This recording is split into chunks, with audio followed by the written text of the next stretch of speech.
Full-fat milk 4.5 cups. Granulated sugar 1.5 cups. Cornflour 1/3 cup. Cocoa powder 65 gram.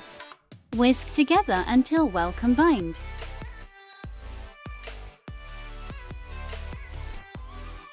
On medium to low heat, stir constantly, cook until it thickens, and remove from the heat. Add vanilla essence 1 teaspoon, a pinch of salt. Whisk until well combined. Butter 2 tablespoons.